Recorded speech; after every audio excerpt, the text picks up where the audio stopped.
This is going to be a long read, so bear with me. I, male 27, have a younger brother, Jake, fake name, male 25. Jake and I have been close as brothers, and we've had a very normal sibling relationship, or so I thought. Maybe I was oblivious to what was going on, or maybe he was really good at hiding his true emotions. This story also involves my ex-girlfriend, Ruth, female 27, and my now wife, Zara, female 24.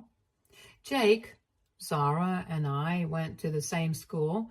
I was a couple of years older than them, so I never interacted much with Zara.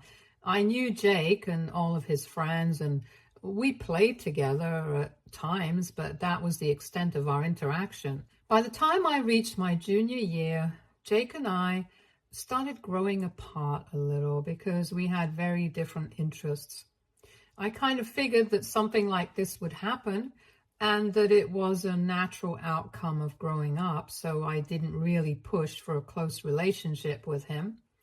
We did hang out occasionally, but we didn't share secrets. Boys don't really do that, so it didn't bother me much either.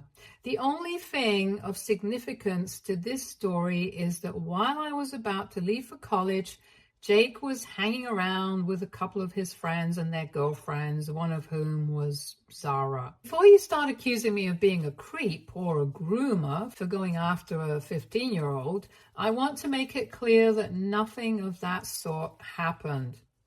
I met all the kids over there, and one of them asked me whether I was going to college.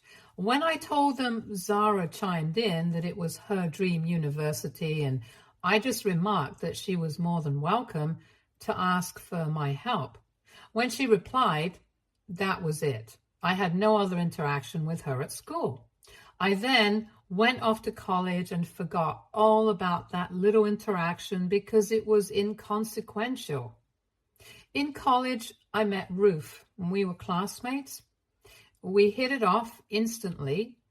It took me a while to ask her out, and I managed to do so in my third year of college. She said yes, and we started dating. At the beginning of the relationship, everything was great. We understood each other well because we were struggling with similar things and wanted a similar life for ourselves. So I felt like I really understood her. I landed a well-paying job right out of college, but unfortunately, Ruth did not. I was more than willing to help her out, and we decided to move in together to save costs. She was applying for jobs left, right, and center, but somehow, even after making it to the interview stage, she never got accepted.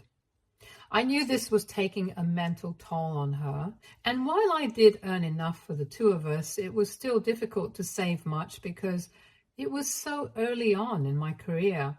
She kept applying to different places for over a year, but with no luck. It was devastating for her, and I tried to be as supportive as possible. However, soon after, she got the idea that we could live comfortably on my income alone, and she stopped trying altogether. Initially, I thought she was just exhausted from applying and getting rejected, and that it was taking a mental toll on her, so I welcomed the change. I told her to take some time off and do things she enjoyed, which is what she did. This went on for 3 or 4 months, and she got happier, less stressed, stopped complaining as much, and was in a much better mental state than before, and I was happy for her. I thought I'd gently nudge her to start looking for jobs again in the next few weeks. A month later, I broached the topic, but she had a very bad reaction to it, saying that just the mere mention of going through that harrowing process again was enough to make her cry, and she told me not to bring it up again. She said she would start applying when she was ready. I trusted her word and didn't want to pressure her or come off as unsupportive, so I agreed. 2 years after I got my job, I received a promotion with a significant raise. I was overjoyed because now I could finally start saving and doing things I enjoyed. For the last 2 years, I had to put many of my desires on hold in order to support 2 people on my income. Coupled with Ruth's mental health struggles, my own hobbies naturally took a back seat. I was relieved that I could now have some money to enjoy myself. However, the minute Ruth found out that I had received a raise, she started begging me to help fund her niece's education. Ruth's brother was broke and could never hold a job for more than a couple of months. He had gotten a woman pregnant and had no idea. The issue was that the woman died, leaving no family, so the child went to Ruth's brothers. And he was thoroughly unequipped to take care of another human being. Ruth begged me, saying she loved her niece. I don't know how, as they had only met twice, and that she would never forgive herself if she couldn't help her out. This was all becoming too much for me, so I told her that I'd think about it and left it at that. Part of me was genuinely considering giving her the money, but another, nastier part of me thought that it was her niece, and she could get up and pick up a job, any job, and help her out. I drank a lot that night, and as I kept drinking, all the rationale and logic that I had buried in my mind suddenly came rushing to the surface. I had always suspected that Ruth was trying to leech off of me, but I never gave much weight to those thoughts because I was in love with her. However, I couldn't shake those feelings anymore. I was funding her entire life, which I was happy to do, but to expect me to fund her niece the minute I got a raise, especially at the cost of what I wanted for myself, seemed a bit much. I knew it was time to take a stand for myself, because if I started funding the niece now, I'd never be able to get out of it for the rest of my life. The next day, I sat Ruth down and told her that I would not be funding her niece no matter how dire the circumstances. I also told her that if she felt bad for the poor kid, she was more than welcome to pick up a job and help her out. That would be her money, and I didn't care what she did with it. She tried to butt in, saying that I was being cruel and that an unfortunate child needed my help, but I wasn't having any of it. I also told her that if she wasn't going to get a job, the division of household chores was going to change. We had no kids and no pets, so I expected her to pick up 80% of the chores if she wasn't contributing financially. I told her that I had slaved away for the last 2 years, juggling work and home and supporting her. But now I needed a break.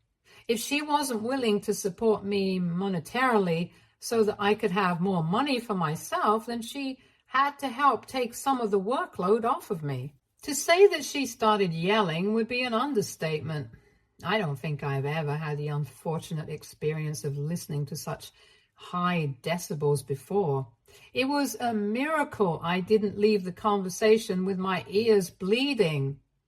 During her long tirade, she called me every name in the book: manipulative, gaslighting, financially abusive, misogynistic, you name it.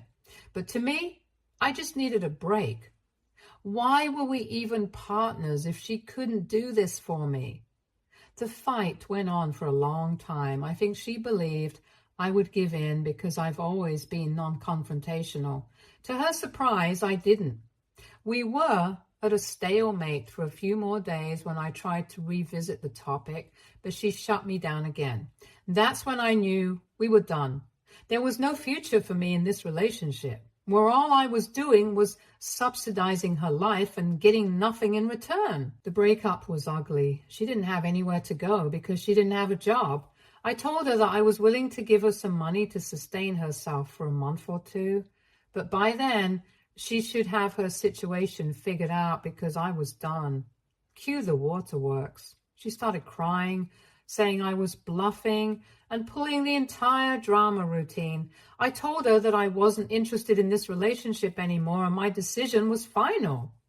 There was no way to salvage it, and all the remedies she was suggesting now should have come to her while we were still together, not as a last resort. Despite me setting her up for a couple of months, the breakup was still ugly.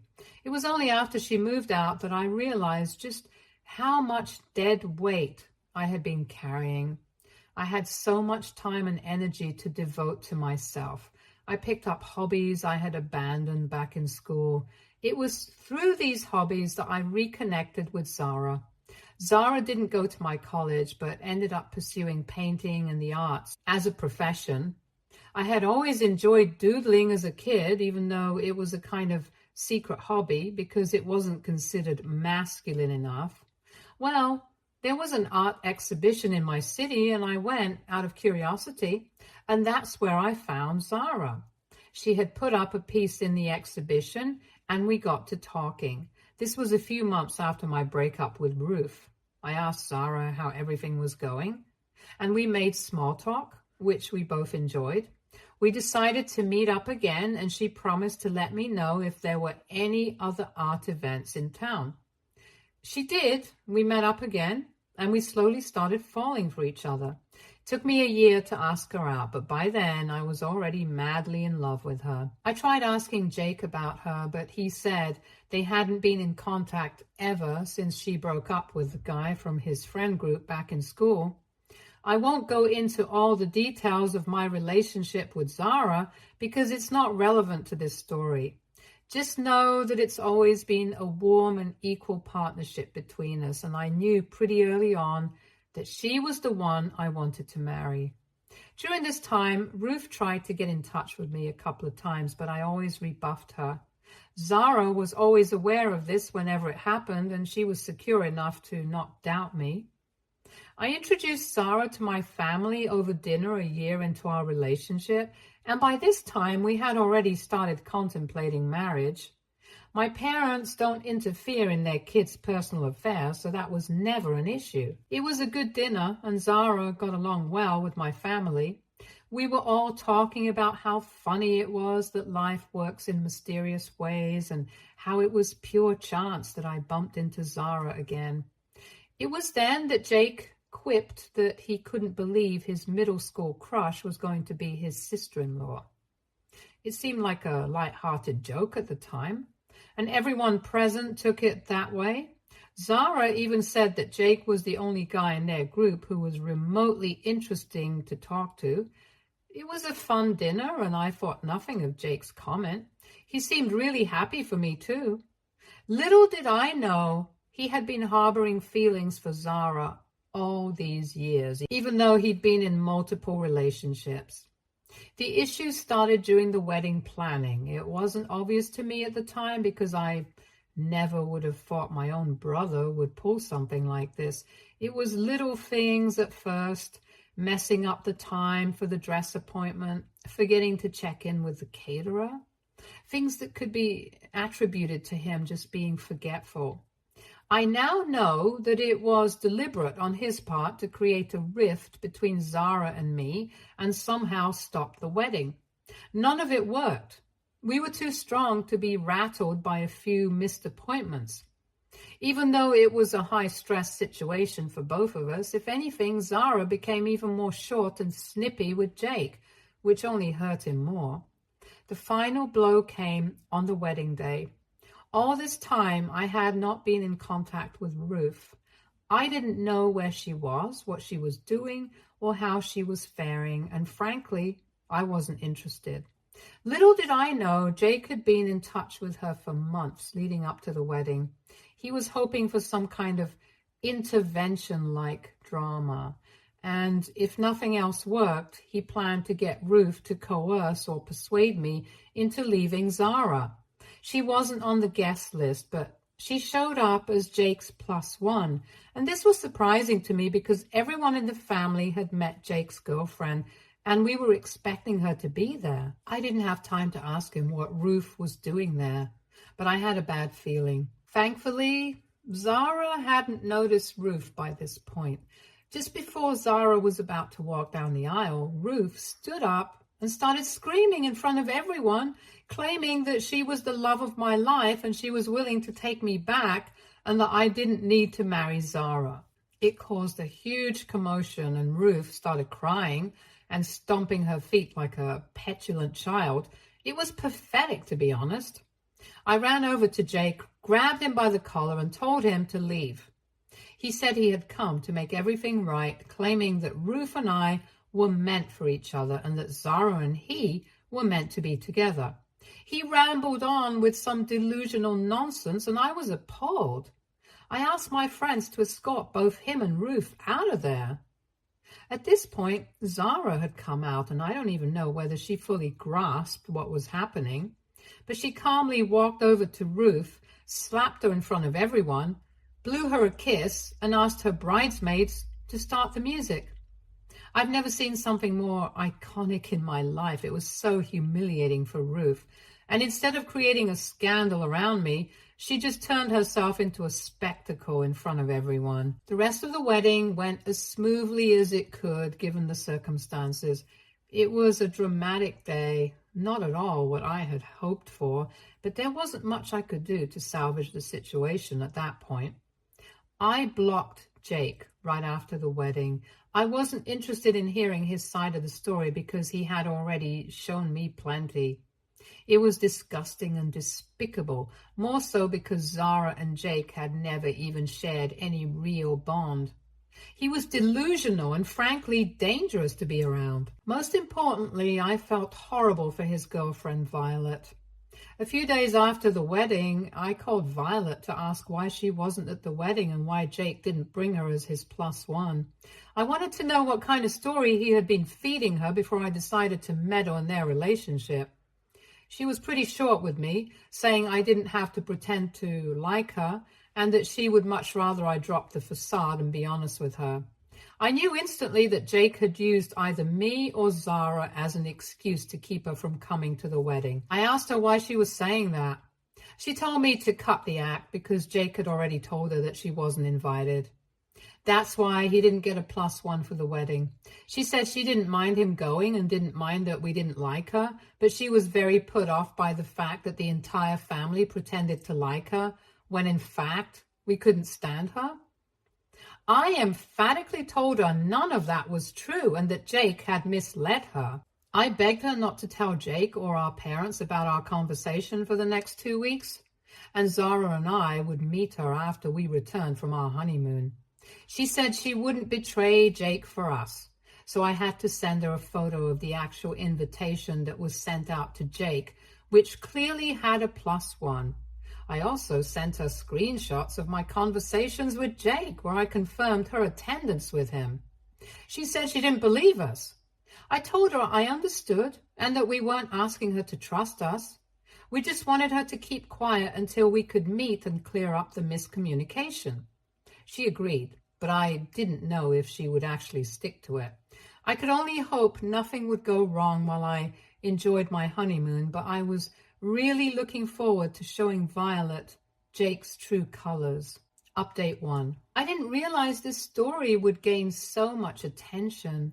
My inbox is flooded with people asking for updates, but as I said, I was out enjoying my honeymoon and didn't bother to check Reddit. Fortunately, nothing untoward happened during the honeymoon itself. Jake remained blocked and he didn't try calling me.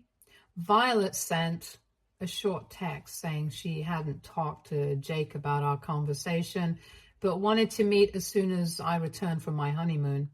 The meeting happened a few hours ago. We met at a cafe because Violet didn't feel comfortable coming to our home. She was very defensive at first, with her body language and attitude making it clear she wasn't interested in listening to us.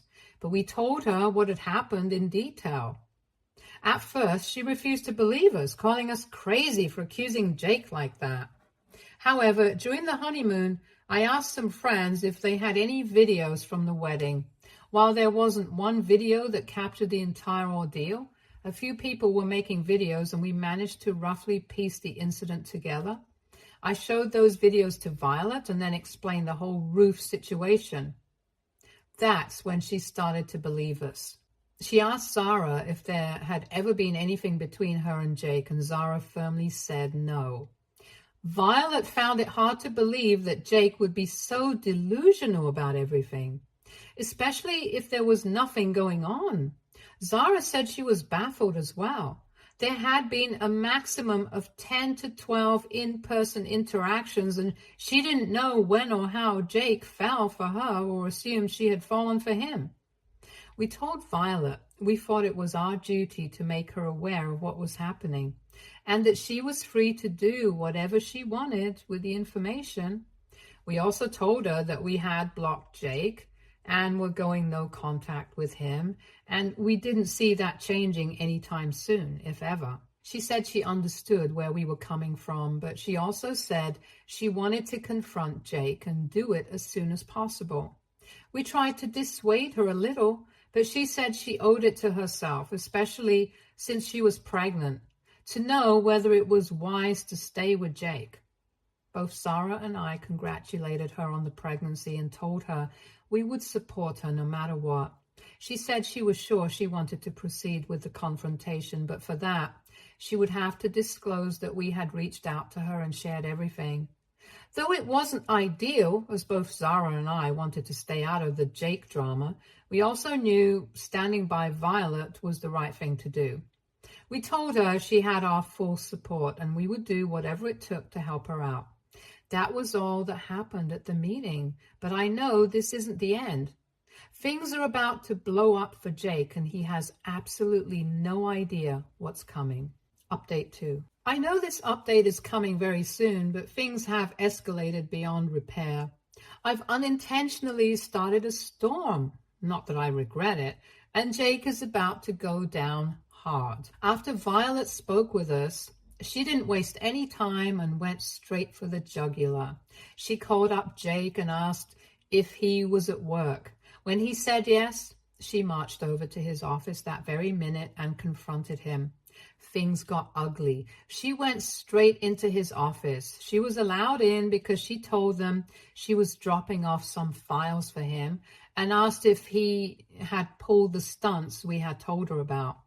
Jake tried to tell her it wasn't the place to talk and that they would talk once he got home, but Violet wasn't having it. There was a fair bit of yelling involved, and HR had to be called up to his floor. Here's where things get even better or worse for Jake. The HR assistant asked Violet who she was and why she was creating such a scene, and Violet told her she was Jake's girlfriend and that she was pregnant. To her surprise, Jake denied it. He denied being her boyfriend outright. There was more yelling, and Violet was eventually escorted out. When Jake went home that day, a storm was waiting for him. They got into a massive fight, the details of which I don't know.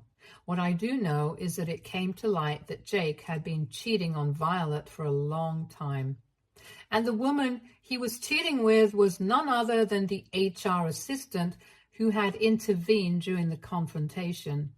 So Jake is screwed. Violet is going to leave him. I know that for sure because she's a no-nonsense woman who doesn't tolerate disrespect.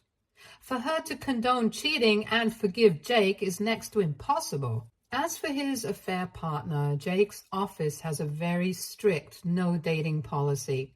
They make employees sign agreements and everything. Since the confrontation and Violet's little outburst at the office, his affair partner, let's call her Jane, learned that Jake had been posing as a single man and that he had a girlfriend who was pregnant. Jane was appalled to learn that she was the other woman and that Jake had been lying to her the whole time. Word got around like wildfire, and Jake is now under fire at work for what he did. And to make matters worse for him, Jane has connections with the higher-ups in the company, so Jake is screwed in more ways than one.